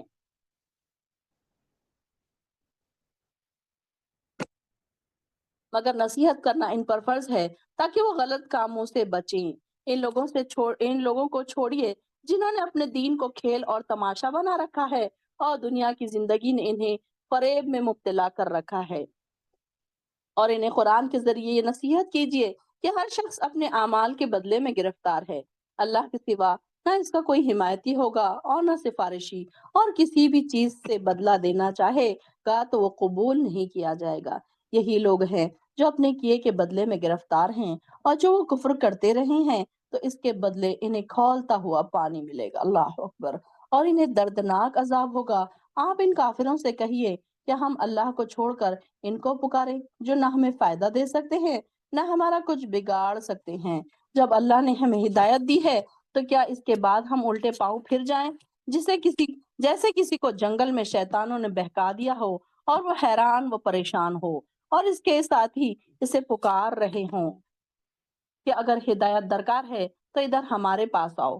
آپ انہیں کہیے، ہدایت تو وہ ہے جو اللہ دے، اور ہمیں تو یہی حکم ہوا کہ ہم رب العالمین کے فرما بردار بن جائیں۔ وَأُمِرْنَا نُسْلِمَ لِرَبِّ العالمین، کہ دیکھیے کہ جو شیطان ہے تو انسان کو ہر جگہ سے پکارتا ہے، یعنی کہ مشرکوں کی یہ مثال دے کر اللہ تعالیٰ بتا رہے ہیں کہ کیا ہے کہ ان کے جو شیطان دوست ہے تو ان کو ہر وقت پکارتے رہتے ہیں کہ اس طرف آؤ، اس طرف آؤ۔ مشرک ہو گئے چاہے کافر ہے، جو لوگ بھی ہیں تو وہ کیسے ہیں کہ ان کو اللہ تعالیٰ ان کے جو دوست ہیں، شیطان دوست، ان کو ہر طرف سے پکارتے کہ اس طرف آ جاؤ۔ اور اللہ تعالیٰ دیکھیے کہ کیسے انسان کو کہتا ہے اللہ رب العالمین کے فرما بردار بن جاؤ۔ ہدایت تو اللہ ہی دے سکتا ہے، ہدایت دینے والا اللہ ہے، تو ہدایت کی طرف آ جاؤ۔ وہی تو ہے جس نے آسمانوں اور زمین کو حق کے ساتھ پیدا کیا ہے، اور جس دن وہ قیامت کو کہے گا ہو جا تو وہ قائم ہو جائے گی۔ اس کی بات سچی ہے، اور جس دن سور میں پھونکا جائے گا اس دن اس کی حکومت ہوگی، اور وہ چھپی اور ظاہر سب باتوں کو جاننے والا ہے، اور وہ بہت بڑا دانا ہے اور ہر چیز کی خبر رکھنے والا ہے۔ اور وہ وقت یاد کرو جب ابراہیم نے اپنے باپ آزر سے کہا تھا، کیا تم نے بتوں کو الہ بنا لیا ہے؟ میں تو تجھے اور تمہاری قوم کو کھلی گمراہی میں دیکھتا ہوں۔ اس طرح ہم ابراہیم کو آسمانوں اور زمین کا نظام زمین کے نظام کا سلطنت دکھا رہے تھے تاکہ وہ یقین کرنے والوں میں سے ہو جائے۔ اب یہاں پر دیکھیے کہ آزر کا ذکر ہو رہا ہے۔ ایک تو موت کے فرشتے کے بارے میں آ رہا ہے، اسرافیل علیہ السلام جو ہے وہ موت کے فرشتے ہیں، یعنی کہ سور پھونکنے والے ہیں، کہ وہ کیا ہوں گے، اپنے منہ میں وہ ایک بگل کی طرح سے ایک لے کے بیٹھے ہیں۔ جب اللہ تعالیٰ کہے گا ان کو کہ ہو جا، تو وہ کیا کہیں گے، تو وہ کیا کریں گے، سور پھونک دیں گے، اور وہ جب پہلی سور پھونکی جائے گی تو سارے کے سارے لوگ مر جائیں گے۔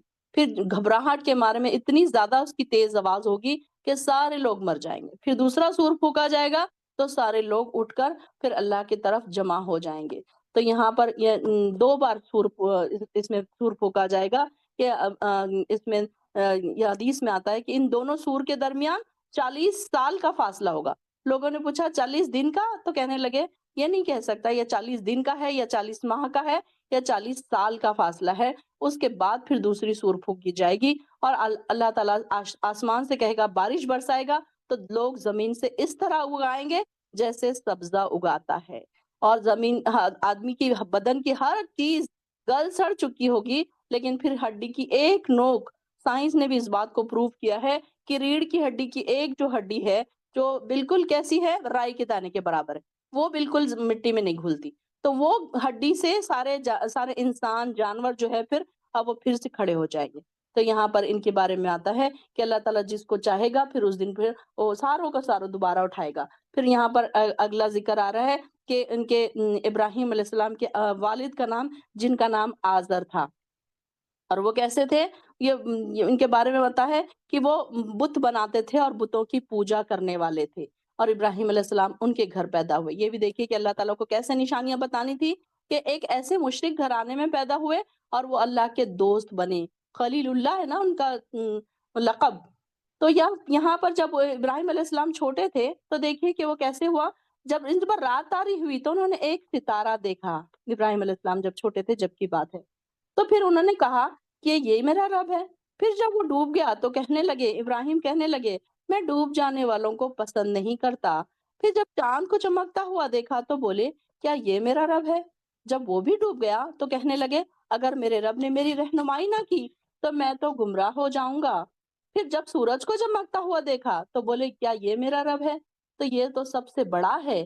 پھر جب وہ بھی ڈوب گیا تو کہنے لگے اے میری قوم، جن سیاروں کو تم اللہ کا شریک بناتے ہو ان سے میں بیزار ہوں۔ یعنی کہ جو بھی چیز ہے، اب یہ دیکھیں کہ کئی لوگ ایسے ہیں ستاروں کی پوجا کرنے والے تھے اس وقت، کئی لوگ تھے کہ چاند کی پوجا، ستاروں کی پوجا، سیاروں کی پوجا۔ تو یہاں پر انہوں نے کہا انی وجہت وجیہا للذی فطر السماوات والارض حنیفا وما انا من المشرکین، کہ میں نے تو اپنا چہرہ ایک رخ ہو کر اس ذات کی طرف کر لیا جس نے آسمانوں اور زمین کو پیدا کیا ہے، اور میں شرک کرنے والوں میں سے نہیں ہوں۔ اور ابراہیم کی قوم ان سے جھگڑنے لگی تو انہوں نے کہا کیا تم اللہ کے بارے میں مجھ سے جھگڑا کرتے ہو، حالانکہ وہ مجھے ہدایت دے چکا ہے کہ ان سے نہیں، میں نہیں ڈرتا جنہیں تم اللہ کا شریک بناتے ہو۔ ہاں اگر میرا رب چاہے تو وہ بات ہو سکتی ہے، میرے رب کے علم نے ہر چیز کا احاطہ کیا ہوا ہے۔ یعنی کہ کیا انہوں نے کیا بحث کی، ابراہیم علیہ السلام ان کی قوم سے بحث کر رہے تھے نا کہ یہ جو بت تم بناتے ہو اور اس کی پوجا کرتے ہو یہ غلط ہے، یہ شرک ہے۔ تو ان کی قوم ان سے لڑنے لگی، ان سے بحث کرنے لگی اور کہنے لگی کہ ان کو باہر نکال دو، ان کو قوم سے دور نکال دو۔ جیسے کہ پھر ہمیں ابراہیم علیہ السلام کا قصہ پتا ہے کہ ابراہیم علیہ السلام کی کیسے مخالفت ہوئی اور پھر ان کو آگ میں ڈالا گیا، ان کی ساری قوم ان کے خلاف ہو گئی، ان کے والد بھی ان کے خلاف ہو گئے، اور سارے کے سارے انہوں نے پھر ان کو آگ میں ڈالا، پھر ان کو شہر بدر کر دیا۔ تو یہ ساری چیزیں ان کے ساتھ ہوئی، اور پھر اللہ تعالیٰ کیا تم کچھ خیال بھی نہیں کرتے، اور جنہیں تم نے اللہ کا شریک بنایا ہے ان سے کیسے ڈروں؟ جب تم اللہ کے شریک بناتے ہو اللہ سے نہیں ڈرتے، جس کے لیے اللہ نے کوئی سند بھی نازل نہیں کی۔ پھر ہم دونوں فریقوں میں سے امن اور سلامتی کا زیادہ حقدار کون ہوا؟ اگر تم کچھ جانتے ہو تو جواب دو۔ جو لوگ ایمان لائے پھر اپنے ایمان کو ظلم اور شرک سے آلودہ نہیں کیا، انہی کے لیے امن اور سلامتی ہے، اور یہی لوگ راہ راست پر ہیں۔ یہی وہ ہماری دلیل تھی جو ہم نے ابراہیم کو اس کی قوم کے خلاف دی تھی۔ پھر جب ہم جس کے چاہیں درجات بلند کر دیتے ہیں، بے شک آپ کا رب دانا اور سب کچھ جاننے والا ہے۔ اللہ تعالیٰ ہمارے بھی درجات بلند کر دے۔ اللہ تعالیٰ ہمیں بھی ہدایت والوں میں شامل کر لے۔ اور ہم نے ابراہیم کو اسحاق اور یعقوب عطا کیے، اور ہم ہر ایک کو ہم نے سیدھی راہ دکھائی، اور نوح کو اس سے پہلے ہدایت دے چکے تھے، اور اس ابراہیم کی اولاد میں سے ہم نے داؤد، سلیمان، ایوب، یوسف، موسیٰ اور ہارون کو ہدایت دی تھی، اور ہم نیکوکاروں کو ایسے ہی جزا دیتے ہیں۔ اور زکریا، یحییٰ، عیسیٰ اور الیاس کو بھی یہ سب لوگ صالح تھے۔ اسماعیل، یسع، یونس اور لوط کو بھی، ان میں سے ہر ایک کو ہم نے اقوام عالم پر فضیلت دی تھی، اور ان کے آباء و اجداد اور ان کی اولاد اور ان کے بھائیوں میں سے بھی بعض کو ہم نے منتخب کر لیا تھا، اور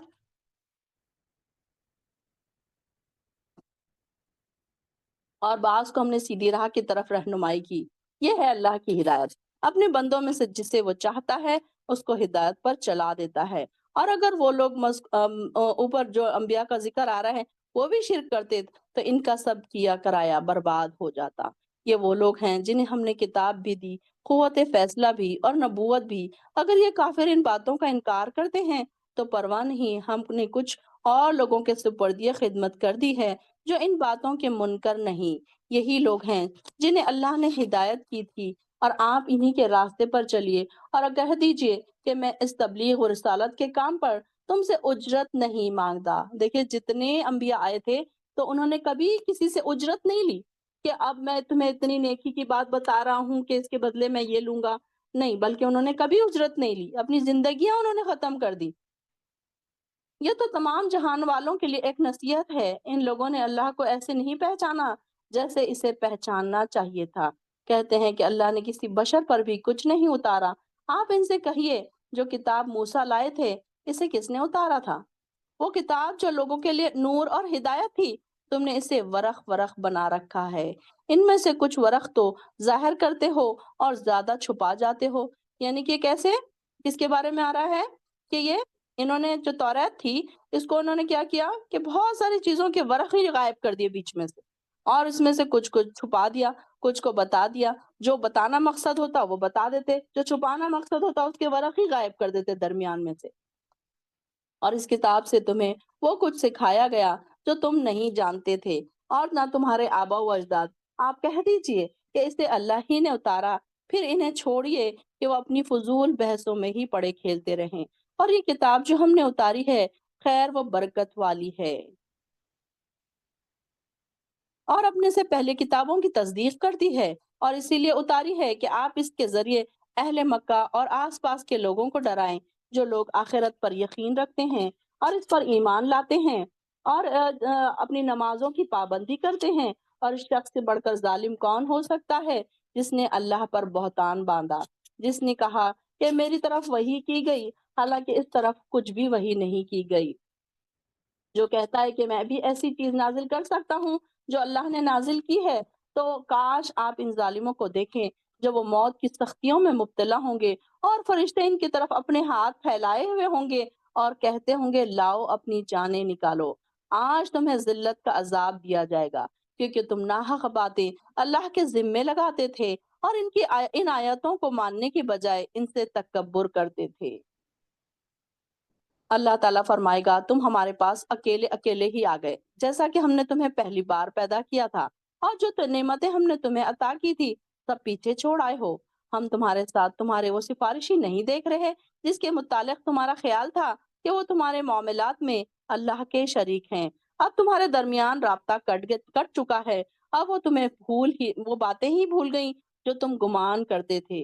مرنے کے بعد انسان کی بے بسی کا یہاں پر ذکر کیا جا رہا ہے کہ ان کا یہ خیال تھا کہ یہ جو بزرگ ہیں، جو اولیاء اللہ ہیں، جن کے ہم جا رہے ہیں، اتنی ہم نظر نیازیں پیش کر رہے ہیں، تو یہ اللہ کے حضور ہماری سفارش کر دیں گے اور ہمیں عذاب سے بچا لیں گے۔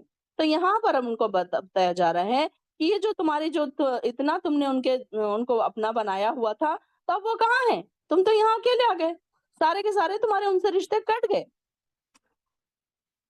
بے شک اللہ ہی دانے اور گٹلی کو پھاڑنے والا ہے، وہ زندہ کو مردہ سے اور مردہ کو زندہ سے نکالنے والا ہے۔ اللہ یہ کام تو اللہ کرتا ہے، پھر تم کہاں سے بہکائے جاتے ہو؟ وہ صبح کی روشنی کو نکالنے والا ہے، اس نے رات کو اس نے صبح کی روشنی کو اس نے رات کو باعث آرام بنایا، اور سورج اور چاند کو مقررہ حساب کے مطابق چلا دیا۔ یہ سب کچھ اسی زبردست قوت والے اور سب کچھ جاننے والے کے اندازے کے مطابق ہے۔ دیکھیے کہ اللہ تعالیٰ کا سورج کا بنانا اور رات کا بنانا، یہ ہمارے لیے کتنی ایک رحمت ہے کہ جب رات ہوتی ہے تو انسان آرام کرتا ہے، جب دن نکلتا ہے روشنی ہوتی ہے تو پھر انسان اپنے کام سے برسر روزگار انسان اپنے آپ کو پاتا ہے پھر کہ اپنے کاموں میں مصروف ہوتا ہے۔ اگر رات ہی رات رہے یا دن ہی دن رہے تو پھر انسان یہ دونوں کام نہیں کر سکتا اپنے اپنے ٹائم پر۔ کہ اگر دیکھیے کہ لائٹس ہی دیکھیے کہ ہم صرف راتوں میں لائٹ جلاتے ہیں، کتنا ہم کو بجلی کا بل دینا پڑتا ہے۔ اگر یہی لائٹ ہمیں دن اور رات جلانی پڑتی تو کتنا بل ہوتا۔ اور اتنے بڑے بڑے روڈ ہیں، اتنے بڑے بڑے میدان ہیں، وہاں پر کتنی لائٹ کا انتظام کرنا پڑتا۔ ایک سورج اللہ تعالیٰ نے لگا دیا جو ساری دنیا کو روشن کرتا ہے۔ ہماری ایک جو لائٹ ہوتی ہے تو صرف ایک روم کو روشن کرتی ہے، اور وہ بھی دیکھیے کہ کبھی خراب ہو رہی ہے، کبھی بل زیادہ آ رہا ہے، ہزار اس میں بھی ہمارے پرابلمس ہیں۔ لیکن دیکھیے کہ سورج کو اللہ تعالیٰ نے کیسے اپنے کام پہ لگا دیا، اور یہ دیکھیے کہ کوئی ایسا بٹن نہیں ہے کہ وہ بٹن دباتے ہی سورج چلا گیا۔ وہ برابر اپنے آربٹ میں گھوم رہا ہے، اپنے مدار میں گھوم رہا ہے۔ اس کو پتا ہے کہ کہاں سے نکلنا ہے، کہاں ڈوبنا ہے، کیسے کتنے بجے اٹھنا ہے، کتنے بجے نکلنا ہے، کتنے بجے ڈوبنا ہے۔ اور دیکھیے کہ سردیوں میں کیسے ٹائمنگ سورج کے چینج ہو جاتے ہیں، گرمیوں میں سورج کے ڈوبنے اور نکلنے کے ٹائمنگ چینج ہو جاتے ہیں۔ کون چلا رہا ہے یہ سب؟ اللہ ہی چلا رہا ہے۔ وہی تو ہے جس نے تمہارے لیے ستارے اور سیارے پیدا کیے تاکہ تم ان سے بحر و بر کی تاریکیوں میں راستہ معلوم کر سکو۔ ہم نے یہ نشانیاں کھول کھول کر بیان کر دی ان لوگوں کے لیے جو ان کا علم رکھتے ہیں، اور وہی تو ہے جس نے تمہیں ایک جان یعنی کہ آدم علیہ السلام سے پیدا کیا، پھر ہر ایک کے لیے ایک جائے قرار ہے اور ایک سونپے جانے کی جگہ ہے۔ فمستقر و مستودع، یعنی کہ ایک پیدا ہونے کی جگہ اور ایک سونپے جانے کی جگہ۔ سونپے جانے کی جگہ مطلب ہماری قبر، یعنی کہ ایک طے ہے پہلے سے کہ کون سا انسان کہاں کس سرزمین پر مرے گا۔ یہ نشانیاں ہم نے ان لوگوں کے لیے کھول کر بیان کی ہیں جو سوجھ بوجھ رکھتے ہیں۔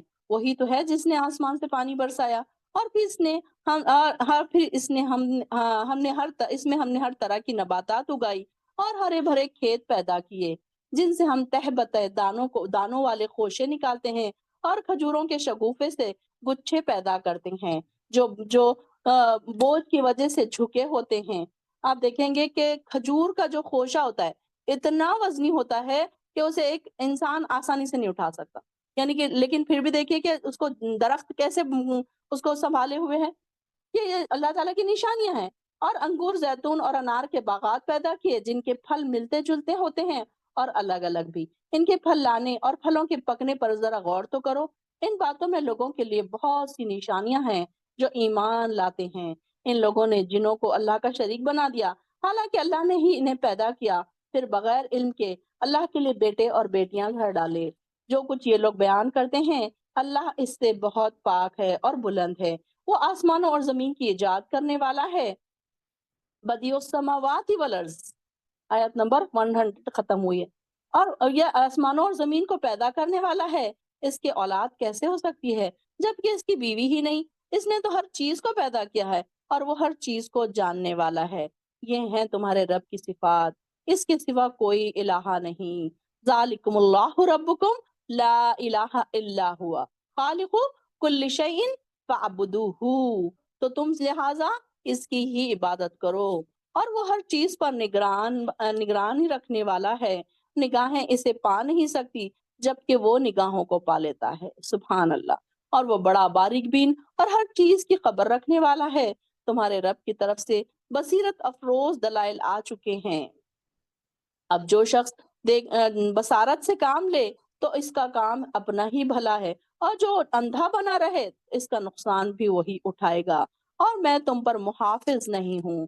یعنی کہ آپ صلی اللہ علیہ وسلم سے یہ کہہ رہے ہیں کہ دیکھیے ہر چیز کلیئر ہو گئی، ہدایت کے راستے آ گئے، قرآن آ گیا، انبیاء آ گئے، اب اس کے باوجود بھی کوئی اندھا رہنا چاہے تو رہے، کوئی نقصان پھر وہی نقصان اٹھائے گا نا جو اندھا رہے گا، جو ہدایت سے دور رہے گا، جو ہدایت سے اندھا رہے گا وہی نقصان اٹھائے گا، اور جو وہ خود ہی اندھا بن کے رہنا چاہتا ہے تو پھر رہے۔ پھر اللہ تعالیٰ نے ان کو محافظ تو نہیں بنایا نا نبی کو۔ اس طرح ہم اپنی آیات کو مختلف طریقوں سے بیان کرتے ہیں، اس لیے کرتے ہیں کہ وہ منکرین حق یہ نہ کہیں تو نے تو کسی سے پڑھ لیا ہے۔ آپ صلی اللہ علیہ وسلم کو یہ لوگ کیا کہتے تھے؟ یہ کہیں سے سن کے آتا ہے اور ہمیں سناتا ہے۔ تو اس لیے ان کو یہ بات کہی جا رہی ہے۔ اور اس لیے بھی کہ جو اہل علم ہے ان پر ان آیات کو واضح کر دے، آپ اس وحی کی پیروی کیجئے جو آپ کی طرف سے، آپ کے رب کی طرف نازل کی گئی ہے، اللہ کے سوا کوئی الہ نہیں، اور مشرکوں سے کنارہ کیجئے۔ اور اگر اللہ چاہتا تو یہ لوگ شرک نہ کرتے، اور ہم نے آپ کو ان پر محافظ نہیں بنایا، نہ ہی آپ ان کے ذمہ دار ہیں۔ اے مسلمانوں، یہ لوگ اللہ کے سوا جن کو پکارتے ہیں انہیں گالی نہ دو، ورنہ یہ لوگ جہالت کی وجہ سے چڑھ کر اللہ کو گالی دیں گے۔ اب یہ دیکھیں کہ کیا ہو رہا ہے آج کل مسلمانوں کے اور غیر مسلموں کے بیچ لڑائی جھگڑے کیوں ہو رہے ہیں؟ مسلمان ان کے خدا کو گالی دے رہے ہیں تو وہ بھی آپ کے خدا کو گالی دے رہے ہیں، آپ ان کے لوگوں کو گالی دے رہے ہیں تو وہ بھی آپ کے نبی کو گالی دے رہے ہیں، آپ ان کے ان کے مذہب کا مذاق اڑائیں گے تو وہ آپ کے مذہب کا مذاق اڑائیں گے۔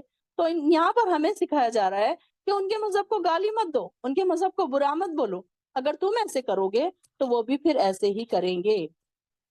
اسی طرح ہم نے ہر گروہ کے عمل کو خوشنما بنا دیا، پھر انہیں اپنے رب کی طرف لوٹ کر جانا ہے، تو جو کچھ یہ کر رہے تھے ان کی انہیں خبر وہ دے دے گا۔ یہ لوگ اللہ کی پکی قسمیں کھاتے ہیں کہ اگر ان کے پاس کوئی معجزہ آ جائے تو اس پر وہ ضرور ایمان لے آئیں گے۔ آپ انہیں کہیے معجزہ تو اللہ کے پاس ہے، اور وہ تمہیں کیسے سمجھائے جائے کہ کوئی اگر معجزہ آ بھی جائے تب بھی وہ ایمان نہیں لائیں گے۔ ہم نے ان کے دلوں اور ان کی آنکھوں کو ایسے ہی پھیر دیں گے جیسے وہ پہلی بار بھی اس قرآن پر ایمان نہیں لائے، اور انہیں ان کی سرکشی میں ہی بھٹکتے چھوڑ دیں گے۔ بسم اللہ تعالی ہمارا 7 پارہ یہاں پر ختم ہو رہا ہے۔ وآخر الدعوانا ان الحمد للہ رب العالمین۔ اللہ تعالی ہم کو اس کو سمجھنے کی اور سیکھنے کی اور عمل کرنے کی توفیق عطا فرمائے۔ وآخر الدعوانا ان الحمد للہ رب العالمین۔